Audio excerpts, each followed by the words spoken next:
Welcome. Good morning, good afternoon, and good evening to everyone who has joined this webinar on the digital-only launch.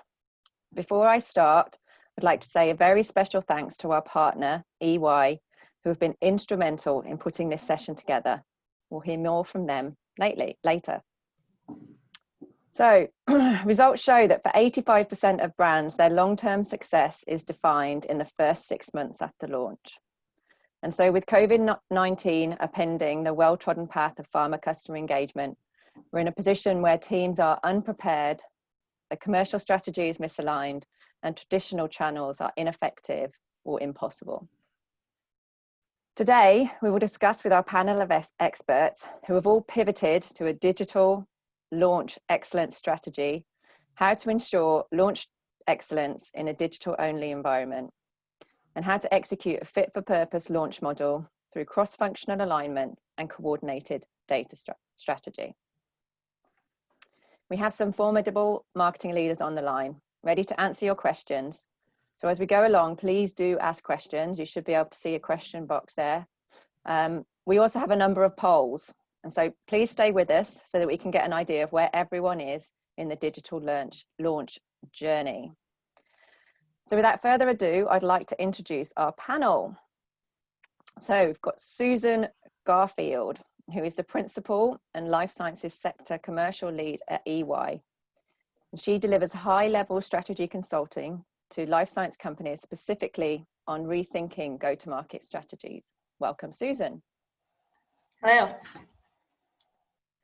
We next have Saad Saeed, who is the Senior Director, Global Digital Lead Vaccines and Medical Affairs at Pfizer, and accountable for overall strategy and execution of technology and digital solutions. Welcome, Saad. Hello. And finally, last but not least, we have Erasmus Holm, who is the CMO and Digital Strategy Lead for Nordics and Baltics, the MSD, and leads the marketing and sales transformation for MSD across this region. Welcome all the panelists. So to kick us off, I'm going to hand it over to Susan from EY to deliver a short presentation on how the rapid adoption of digital tools has changed healthcare and the opportunities that this presents for pharma. Over to you, Susan. Great. Well, thank you so much for joining us today to talk about some of the exciting changes that are going on in our industry, resulting from some massive disruption caused by COVID-19. If you go to the next slide, we are an industry that has already been in significant transition around our go-to-market and commercial strategies. And COVID and coronavirus more generally have accelerated the pace of change in some of these commercial transformation initiatives. But what it has meant is we have already been on a pathway to losing access to physicians, having limited time with both physicians and the extended care provider network.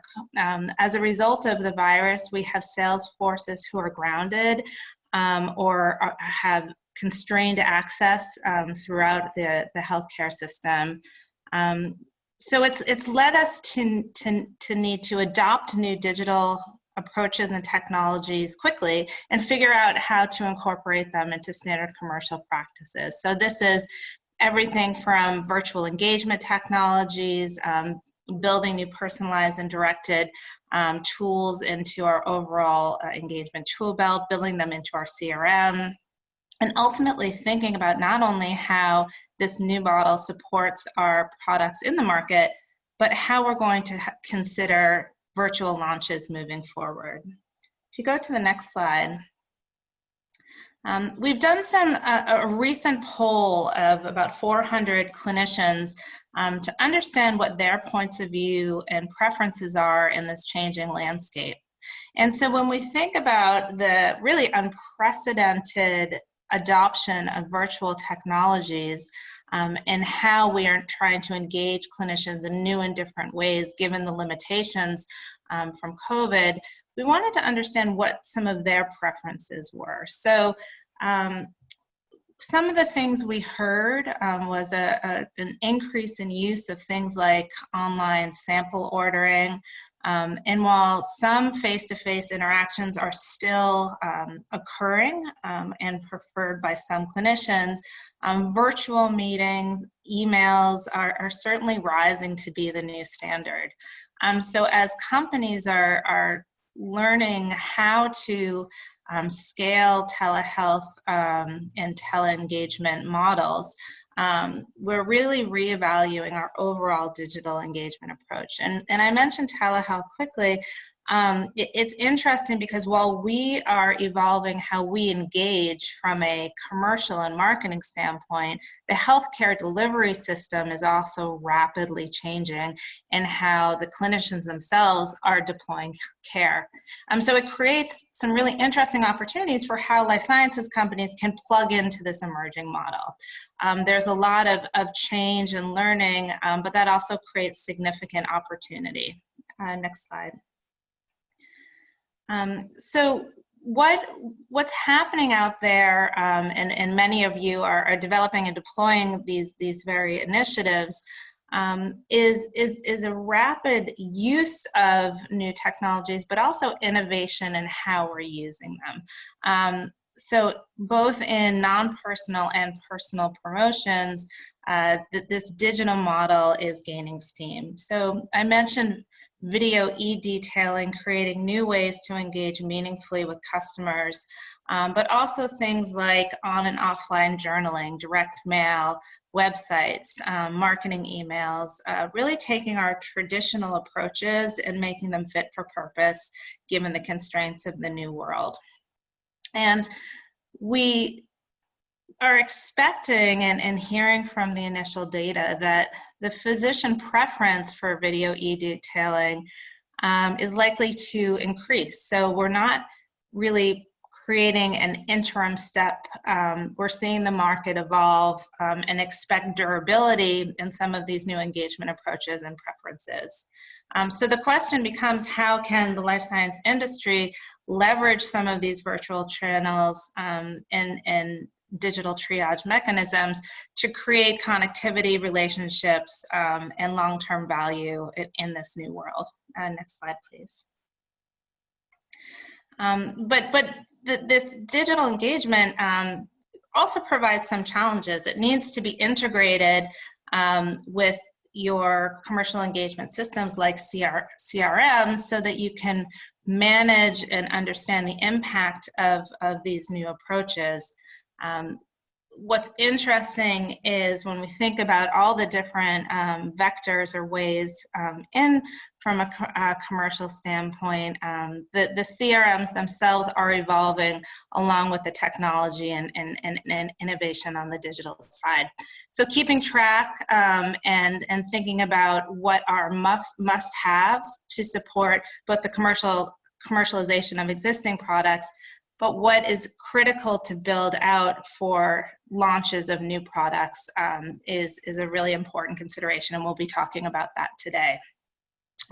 So we see an interesting interaction between the new tools and development, the capabilities needed to deploy them effectively, everything from the CRM I was mentioning, but the analytics and insights to support leveraging the data coming out of it, considering alternate sites of care, and what value-added services the life sciences companies can build around their products, all informing an integrated CRM system and strategy to manage new engagements, especially as they emerge for a launch. Next slide, please. So that brings us to kind of the discussion for today, which is, now we are in a process of recreating our industry, really thinking through how a digital and virtual launch can be executed. There are several companies out there who are already in process and doing this. Izzy mentioned that there is no single definition of a digital launch. What does it mean? Does it mean that we're focusing every effort on just engaging with customers digitally? Is it a hybrid of in-person and digital engagement? Does digital launch mean that our people are working digitally, but we still need to interact with our customers in person, or is there some combined effort? And I think through the discussion today, we'll see that all of those things are true, and there's different variables impacting the utility and value of these approaches as we move along that continuum. But some of the things to consider is, now as we're beginning to deploy digital capabilities, how are we evaluating what's working? What can we understand from the investments we're making today that should be durable moving forward and really the foundation of a changing commercial landscape? We believe that you need to double down on listening to your customers, understanding their emerging preferences and how to best engage with them, and how to segment the market most effectively so that there's not usually a one spot fits all approach, that really there's leveraging this technology to create personalization and targeting. And then as we move forward kind of more beyond thinking about how digital tools can really reframe the life science engagement in the market. And some of these new launches give us just that opportunity to be innovative and think about new strategies. So let me pause out. Now we can get into a discussion.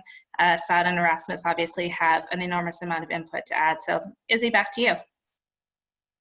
Thank you very much, Susan. That was great. We've had a number of, normally we kind of go straight into the discussion. Now there have been a number of questions about the research specifically. So I just want to provide us with or get to those answers if we can for the audience. So I see that the geography was US, China, India, and some other countries. Is that right? You're on mute, Susan. For anyone who's interested, we can get some more detailed findings from the survey. We're going to be putting out a white paper with a bit more detail, so happy to send that to anyone and follow up. Fantastic. There was some questions around whether there was differences in the variance between different regions. So they get that extra detail would be fantastic. Thank you. Okay, good. So as we move on, so one of the things the first thing I wanted to actually send it out to the audience now and get an understanding from the audience in terms of where you are at in your digital journey. So the first question that I'm going to launch is this one. So what does your company consider a digital launch to be? So is it digital only, no physical component? Is it digital mostly with limited physical component? Or is it we don't know, or we don't know yet? Perhaps that might be. So we'll just leave that there. I'd like to get opinion from the other panelists in terms of where you're at with this. What is a digital launch to you? Because I think that will set the context within which we're talking about today. So Erasmus. Yeah, thank you. For us, it's probably the middle one. I think I'm going to speak for my region, but when we look at digital launches, it's definitely a mix of things. And I think it will also vary. There was a question around geography of the survey, because I think that matters. I think it matters how mature your audience is as well. Are you in the Nordics, we have a fairly mature digital audience, but I'm sure there's many regions that don't have that has a bigger need for more physical component in your launches. So a digital only launch will be probably not right now, but the mix is still important, because human interaction, no matter how much COVID has affected us, is still something that matters a lot. I'm actually in the office now in Copenhagen, which is a fantastic thing. And I look forward to that. So we should not underestimate the need for physical interaction. But I think the role of the physical component, the face-to-face meetings, is changing. The role of the sales reps, so to speak, is changing for us as well. I think that's probably a quite interesting topic to talk about as well. Excellent. We will get onto that, no doubt. Saad. Yeah, Izzy, it's very similar, or I think just in general for large biopharma organization, right? There is a hybrid approach between digital and analog channels that's being used. And then, as even pre-COVID, there has been a push to leverage digital more and more. And I think the pandemic has made that even more critical. And we are moving further along on this continuum of becoming more digital, and in our rep interactions, in our MSL interaction with HCPs and patients, using more channels to provide more on-demand information. So, I think, as Irma said, we are sort of in the middle as well. Great. Susan, do you want to add to any of that? No, I think the only thing I would add, and I really liked Erasmus's point about that there is really difference by market. So the market conditions and the level of engagement you're allowed to have going into this whole thing between sales reps and clinicians, health systems, et cetera, is really different. And I think the context post or during COVID and post COVID will create even more variability by market. So understanding those nuances and how to really adapt your digital launch planning around specific market context will be important.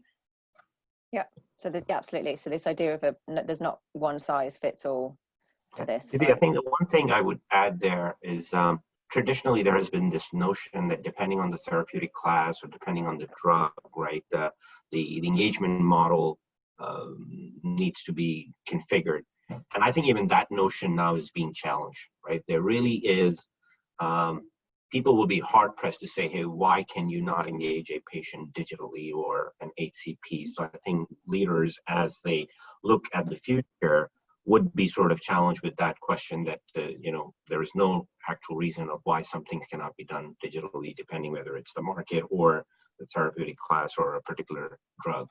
Absolutely. So this has opened our eyes to the opportunities, the digital opportunities, the engagement opportunities that are available. Okay, so I'm then going to go on to another poll, which is, what are you doing right now? So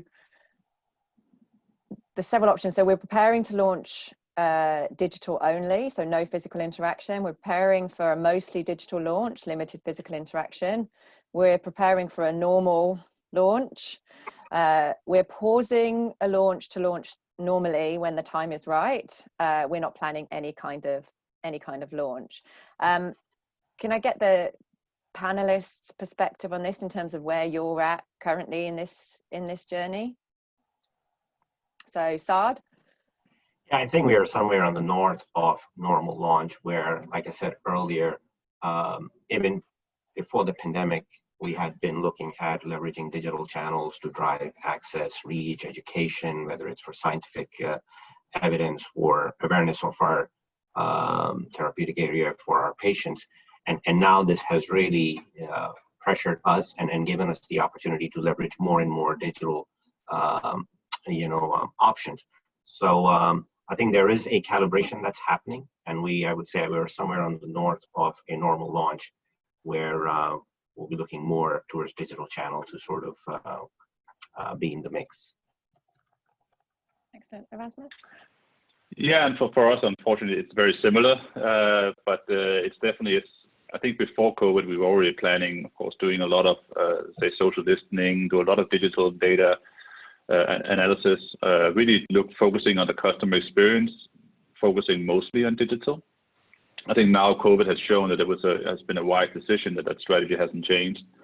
And also because we have a situation where we were not even allowed to meet physically anymore. And then I wonder if we are thinking as an industry well enough about what's the customer expectation when things start opening really up again. Do they even really want to have us back in the same form? I know this is always interesting to see the survey from Susan, but I think it's going to be different from some region to others. And some are maybe even thinking about having rules. We have some countries that does that on not having any kind of physical meeting unless it's more medical and not any kind of commercial meetings. And that, of course, already forces a mostly digital launch. Thank you. Susan? I think there's also an interesting evolution that started before COVID in terms of market expectations about what life sciences companies can do in terms of the value we deliver when we launch new products and bring technology to the market. And I think we were in the beginning of a trend that has accelerated where customers, whether they're individual clinicians or health systems or nurses or other ancillary care providers, are looking to life sciences companies to help not only educate about what a drug does, but also kind of inform a larger value proposition about patient engagement, education about disease status, the science around different approaches. And digital technology is a great tool set to have that personalized and value-based engagement. And I think that's another thing that's getting accelerated right now. So really figuring out how to go in and talk to someone either physically or digitally about the information they're really curious about. So in some cases, that's a product-specific detail, and then other, it's really providing a broader set of information about the science, the health economics, or the disease state that's helpful from an overall care continuum point of view. That's a good point. And the other thing I would say that generally, most executives or in, I think, large pharma had been taking an approach of incrementally adding capabilities, right, to a traditional model. It's a traditional model plus digital. I think what this environment has led us to believe to be truly think out of the box, have those bold initiatives that are going to challenge the status quo. I mean, we hear a lot about telemedicine is on the rise, it's going to persist. And what people are really thinking, like I said, again, in generally through large pharma's lens is, what is our right to play in that? How can we be creative in figuring out as part of that workflow how pharmaceutical companies can add value for overall patient care and outcomes? How telemedicine can be connected to a launch by providing a telehealth consult that could lead to a potential prescription, right? So I think those juices, creative juices, are being truly challenged by this environment and the availability of data and digital sort of mindset that can be leveraged for overall improvement of the system. And I think that COVID for us, for me at least, has been this, if anyone was in doubt about what the role of digital was now and in the future, it completely cemented that notion how important it is. I remember I've only been in this industry for a couple of years, coming from the high-tech industry, and I remember some of the first job was just explaining really what is digital and what is it, why is it important, because we had this notion, and to your point as well, around that we are doing digital sales and marketing, so we're adding digital to a traditional model, but we have to think about that we now operate in a digital world with sales and marketing. So that whole mindset change is super important. I think it's a fundamental of any kind of launch you're going to do in the future. Understand that the world has changed radically, and now COVID was probably the last nail in that coffin of thinking traditionally. Excellent, thank you. So I want to turn to some of the questions that are related to kind of what we've been talking about, actually picking up something that Susan was talking about, the value that we need to be creating. It's a number of questions around this idea of that physicians are going to get digital fatigue, right? And so how do we and there's obviously the Salesforce engagement is shifting to digital. So is that then going to mean that they're going to get bombarded essentially by digital communication? And how do we mitigate against this? I imagine, Susan, I'm asking you, but I imagine it's this around this idea of the value that we're creating and the value that we're providing. Can you expand on that? Yeah, I think it's critical, and we've looked at this topic both within the life sciences industry and then outside with consumer product goods and other ways, because clinicians are people, right? And we're all now functioning in a world where we're increasingly bombarded with more and more information, and we know from other industries that it's not about the channel email, websites, et cetera. It's about the value that the content delivers to the recipient. And I think that that's actually one of the biggest transformations life sciences companies and pharma specifically have to go through, is that when you take a customer-centric mindset to an engagement, then you stop thinking first about your drug and how to get information about your drug to a customer.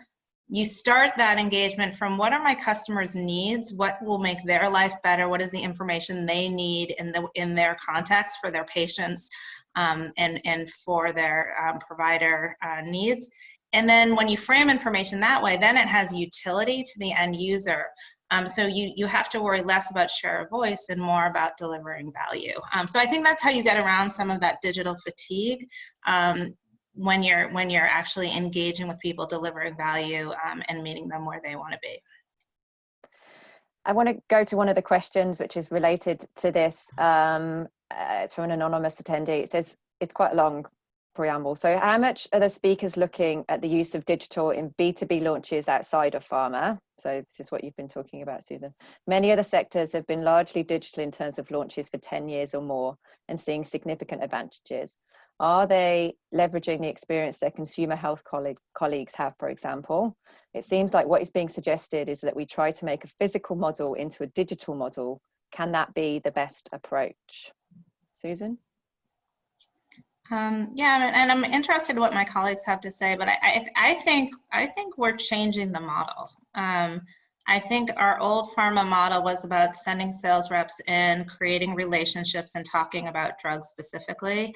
And I think a relationship-based sell is evolving to be how can we deliver a broader base value where our drug is a critical component to an overall improvement in a continuum of care. I think as an industry, we're learning how to leverage relationships and collaborations and connectivity beyond just the four walls of whatever pharma company you're in. But I'd love, Sada or Rasmus, your thoughts on that. That's what we're seeing kind of across the industry, but within your groups. Yeah, I mean, I would agree, right? The model is evolving. I would also say it's a little premature to say, where it will land and the effectiveness, because you've got to keep in mind how the end user or customer takes to this, our new approaches. So can we take the learnings from other, industries and how B2B stuff, but that has already started.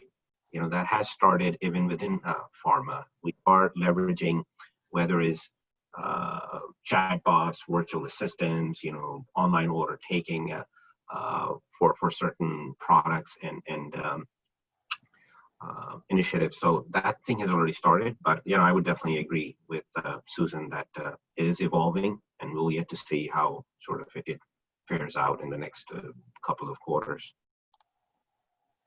Erasmus? Yeah, and for me, well, first of all, I think the industry should think of that we don't launch product, you launch a customer experience. I think that's the first thing you can learn. I think I've done a lot of other, not healthcare related launches in B2B and in B2C. And I think that one of the things that we think we're too different sometimes. I remember before coming to the business, you say, it's going to be so different for you, Erasmus. You haven't been in pharma before. It's everything going to be, so new to you. And I honestly had to say so many things was the same. So many things are the same. Of course, there are differences, but we can definitely learn a lot. And one of the first thing I would say that I normally say to my colleagues is that when we're doing B2B marketing, B2B shouldn't mean boring to boring, which it seems to have been for quite a while. So maybe that's the first one. It doesn't have to be super boring, everything. It can be a little bit more exciting. And I think we're getting there. We're getting there also on definitely on the patient side. And I think there's this drive, at least in our business, to really do it in a different way and learn a lot from some of the others. And definitely there is a lot. It's not the rocket science at the end, how you launch product in other industries.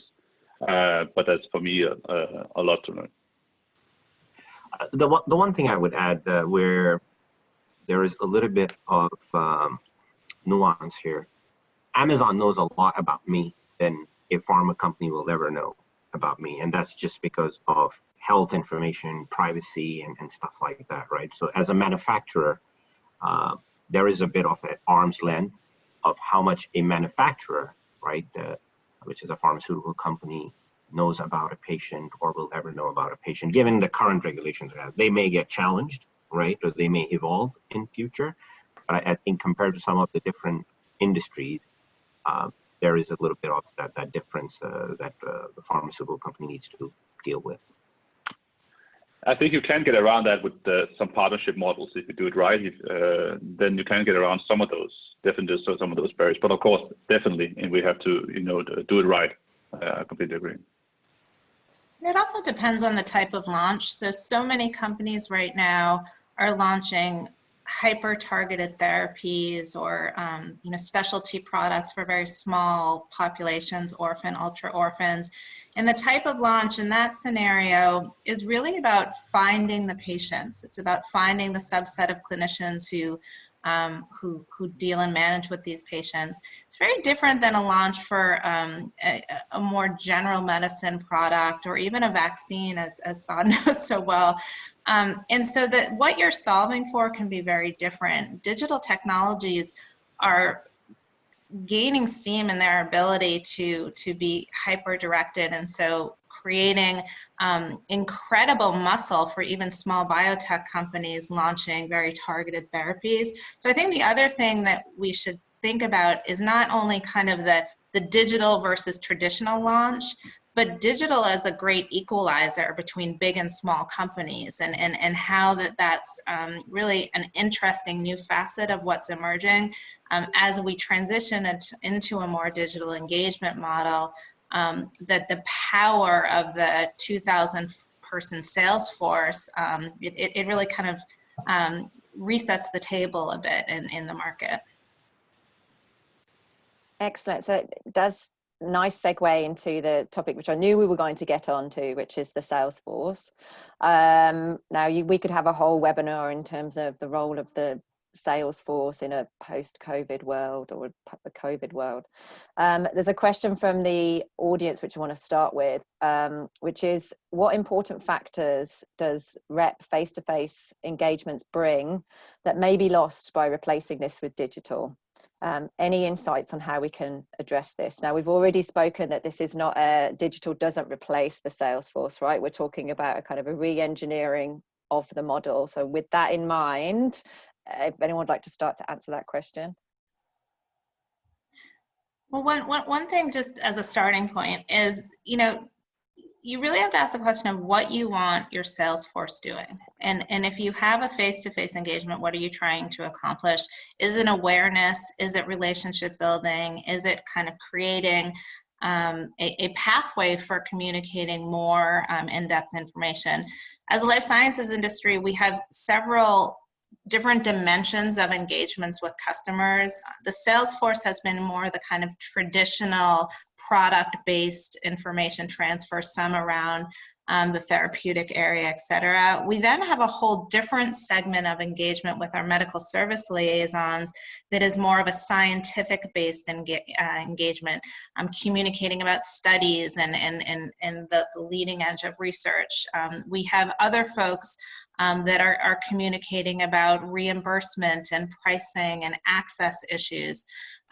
So I think part of the question about the sales force and the future of the sales force is maybe stepping back and saying, is that in-person engagement shifting to be more specialized? Is it going to be weighted more towards a more scientific sell or a specialized sell?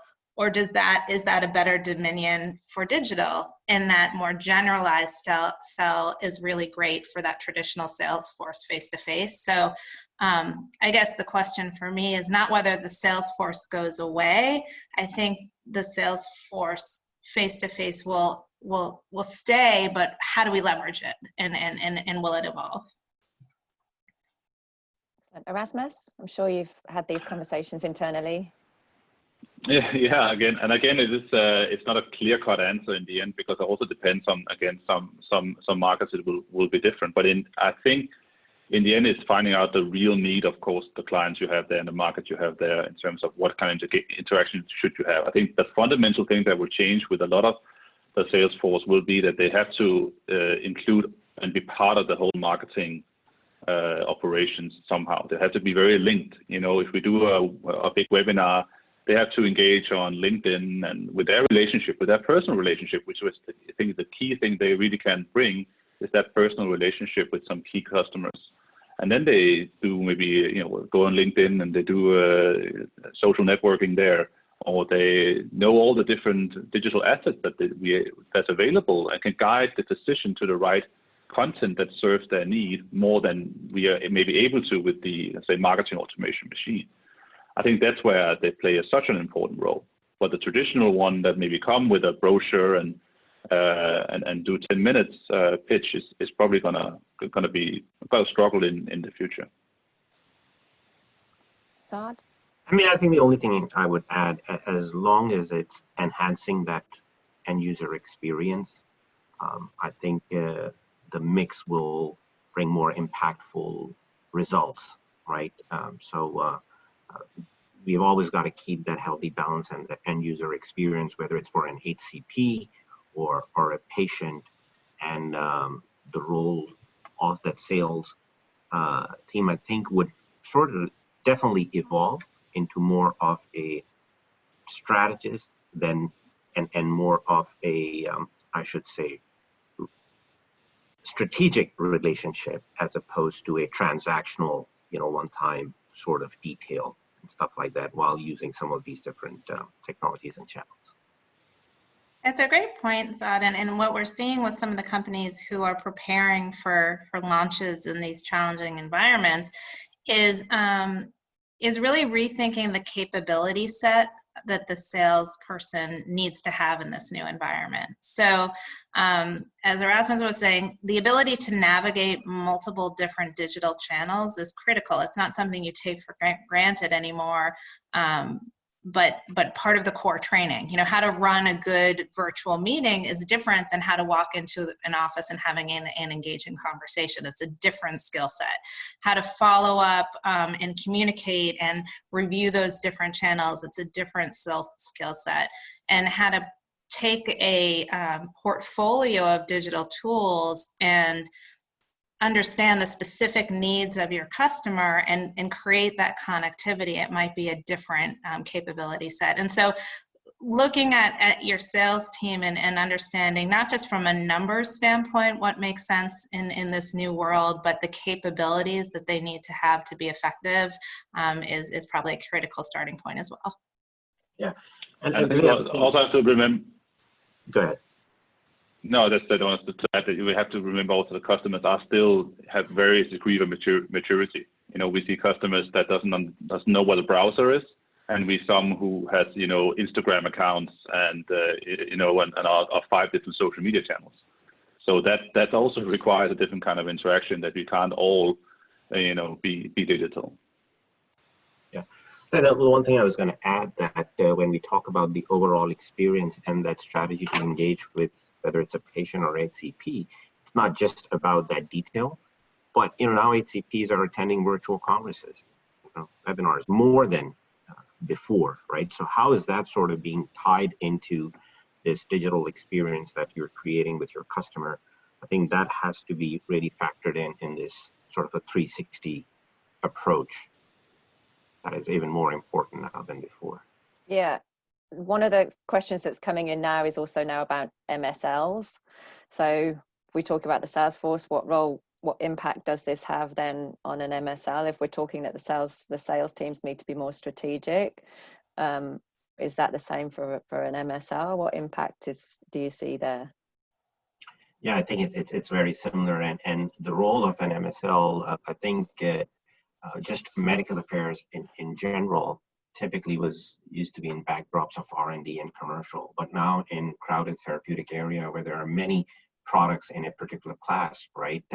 Your clinical differentiation, the clinical evidence that you share, how effectively you can share that has become extremely important. And I think the MSL play a pivotal role in that.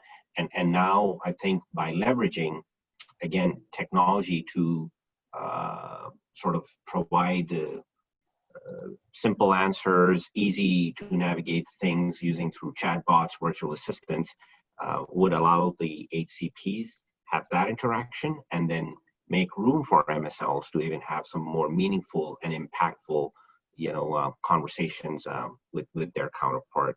So I think with this, again, some impact on the role of MSL, as I think Aramis said, around the digital IQ of those individuals, right? How comfortable are they with using technology, right? How comfortable are they in those virtual interaction with another HCP or an MD? I think is something to be thought through.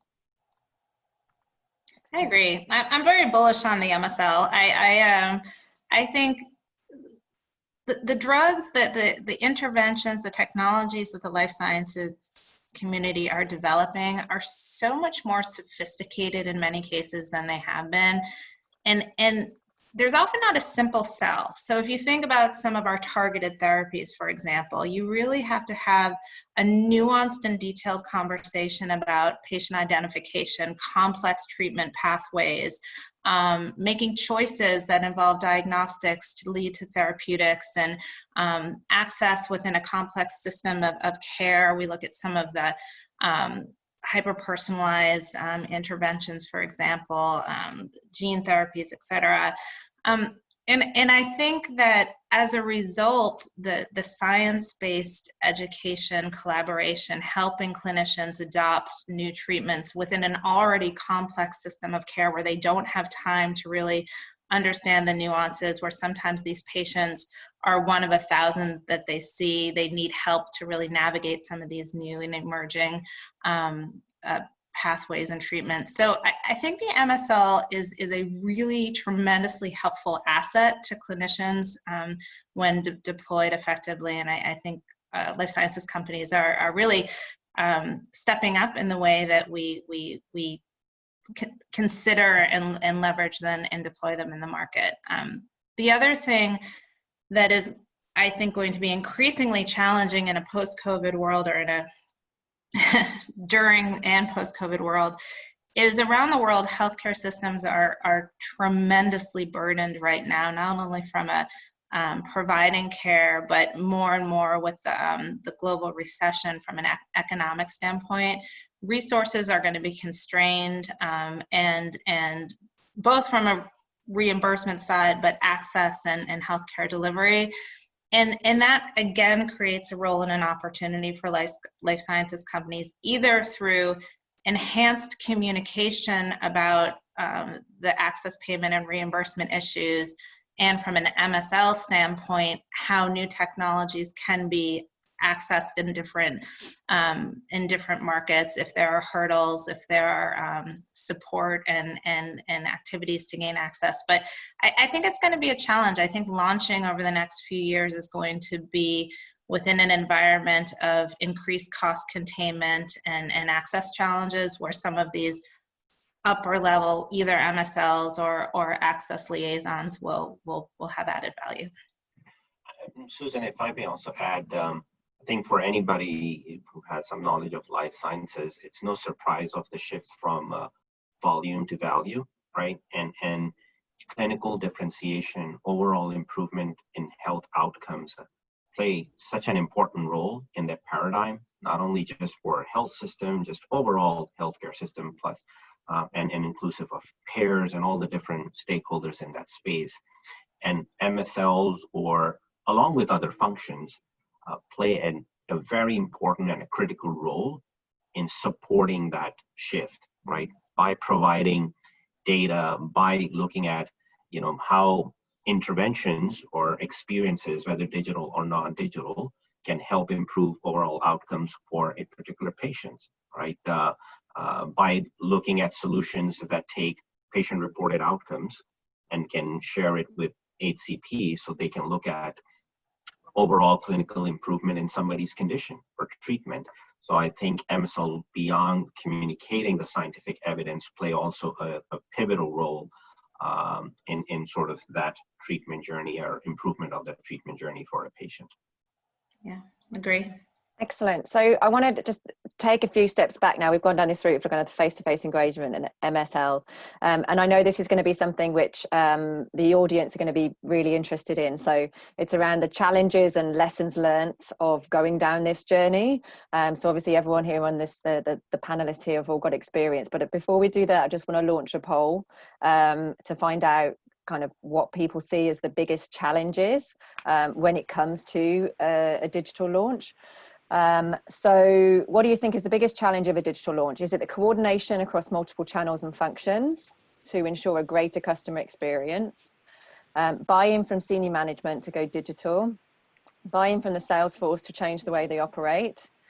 Investment in the technologies? Capabilities of cross-functional teams? Or how to measure success? Now, unfortunately, you can only pick one. Which I realise for many of you, maybe in the speakers here are probably going to say, well, it's all of those things, right? So we're just going to let that poll happen, and I'd love to get your opinion. So Erasmus, what do you think is the biggest challenge that you've been faced with, or a couple of the biggest challenges you've been faced with? It's tough to choose only one, but I will now, if I have the opportunity to choose several, I would say I don't think for us it's the buy-in in the end. I think that was very clear from the senior management from the beginning on all the investment. I think in terms of the capabilities of cross-functional teams, definitely, I think we are rapidly changing there. But I think it's probably the coordination. In the end, we are a very, very big company. A lot of different functions needs to work together on this. But I think maybe one that's not even on here it could even be agility. You know, how fast can you quickly change when something like COVID happens to a different strategy within your launch? I think that agility within companies like ours is maybe lacking because we have so many stakeholders. We have so many different departments that need to coordinate. So, and also maybe just even operational, when you have something, you get feedback from the customers, is really not engaging, and you have to go all the way back and create new content. How fast can you do that and quickly have a new impact again? How fast do you get those measurements to change your launch, change your operations? I think that is definitely some of the biggest challenges. Excellent. Saad? I mean, I would say the same thing, you know, agility across the ecosystem, which includes all your people, processes, and technology, right, to get stuff faster and have faster go-to-market strategy.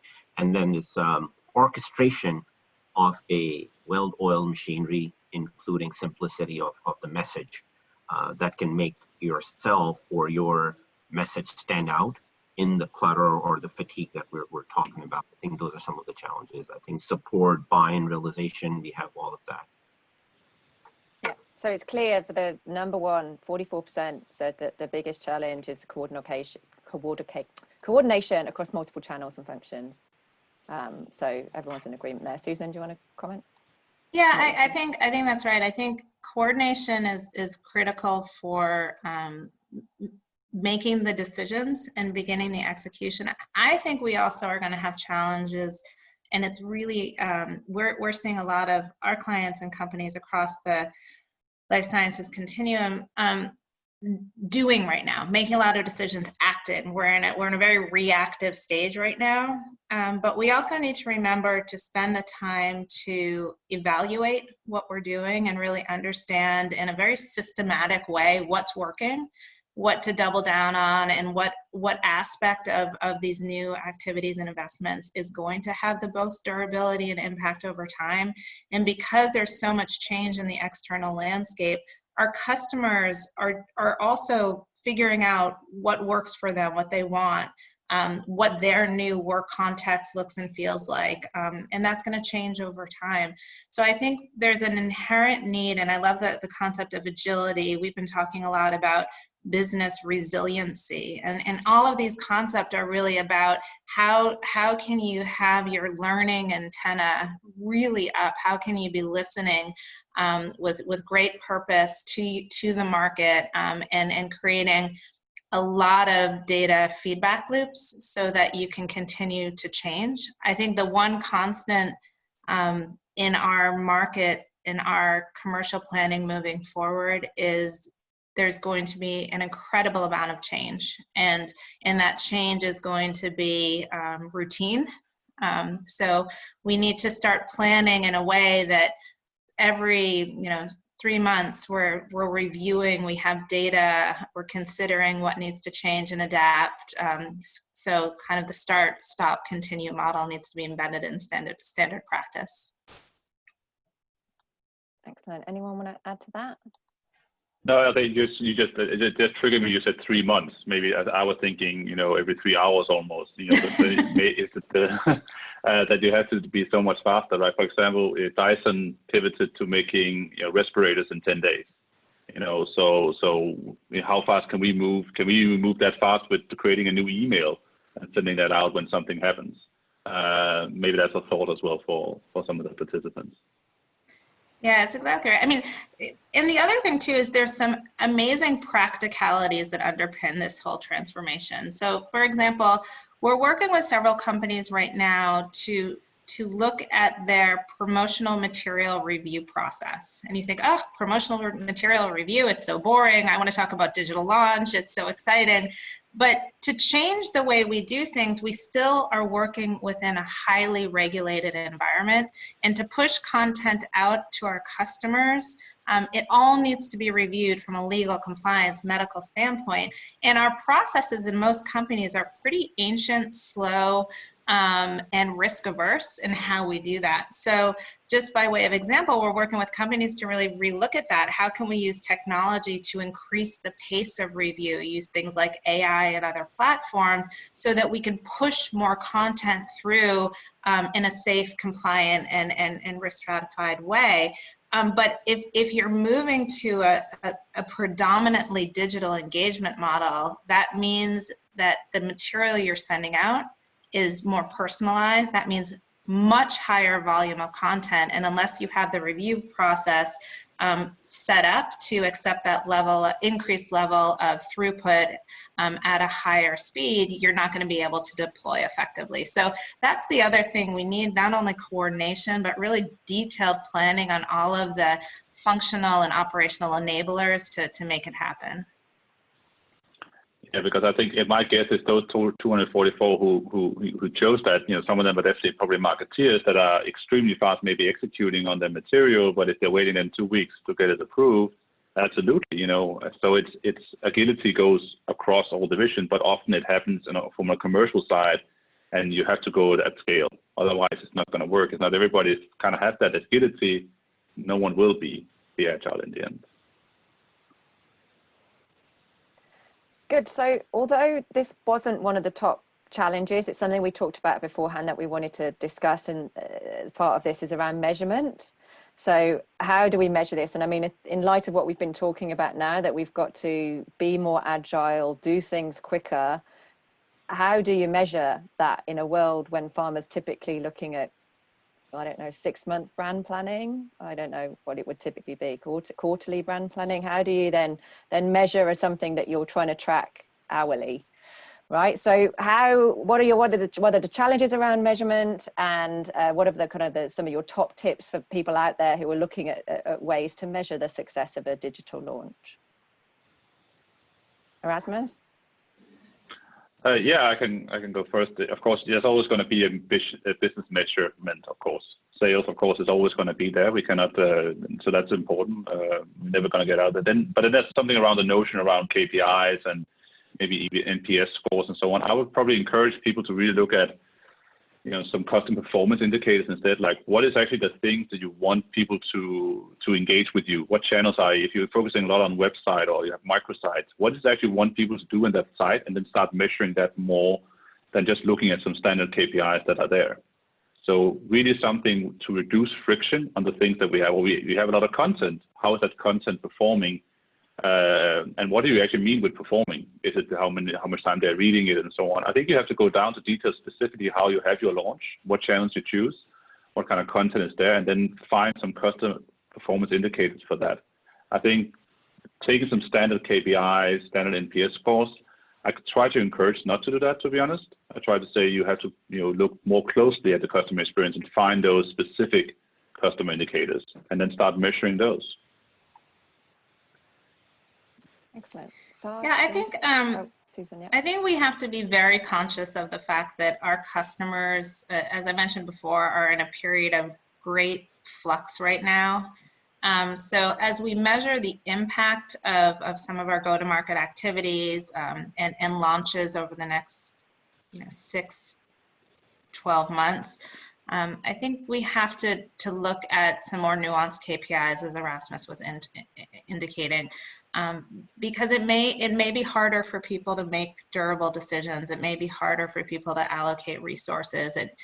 We have clinicians who are still navigating new telehealth models, for example, and bringing in new therapeutics within a new treatment paradigm may have challenges. So I think we need multiple data and analytics driven approaches to really considering the true impact of our different strategies and not be both, it's a challenge to both be open to new ways of doing things, but not be too quick to discount the value of some of these new approaches, because it may take a little longer to see the impact given just the tremendous variability in the marketplace. And an example of that is we have several companies launching new products this summer.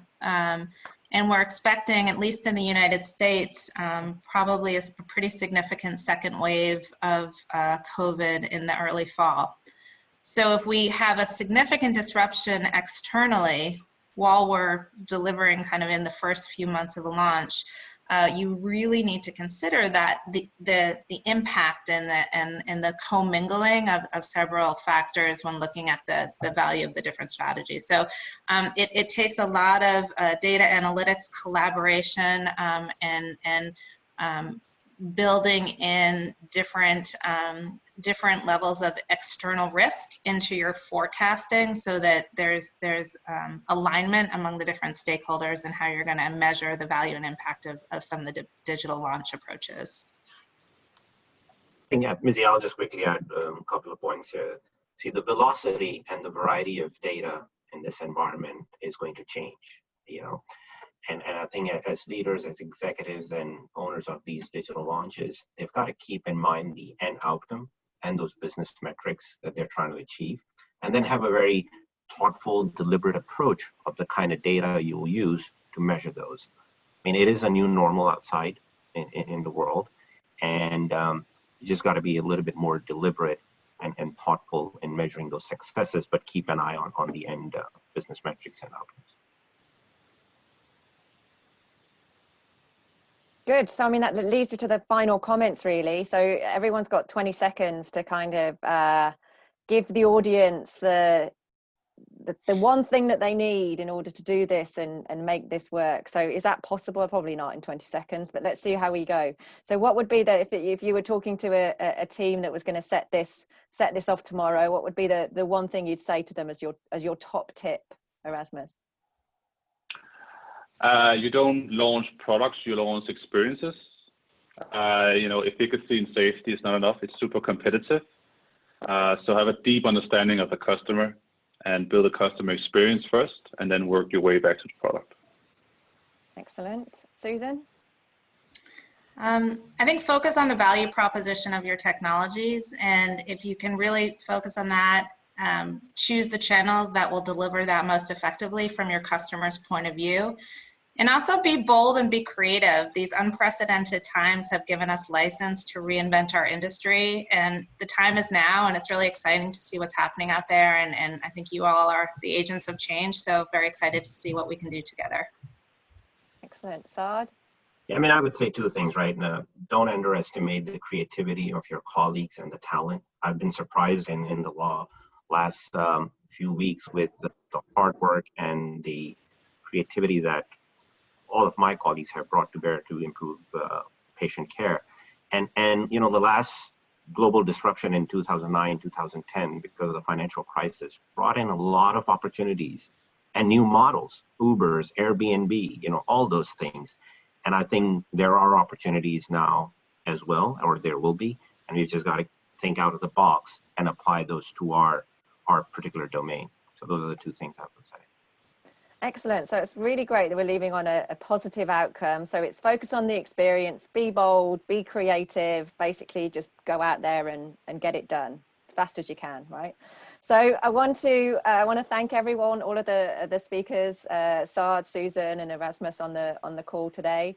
There were a number of questions, and if there's anything particular that you do want answered to the panelists, get in contact with myself or Josh or Matt, and we will try and get those answered for you. I want to thank Susan and EY for supporting the webinar today. We wouldn't have been able to do it without your help.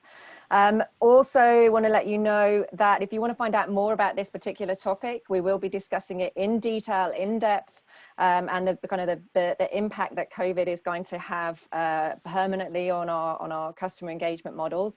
We're going to be talking about it at the Marketing and Customer Innovation Conference in Europe, which is a virtual event, and then the Marketing USA conference, again another virtual event happening in September and October later on this year.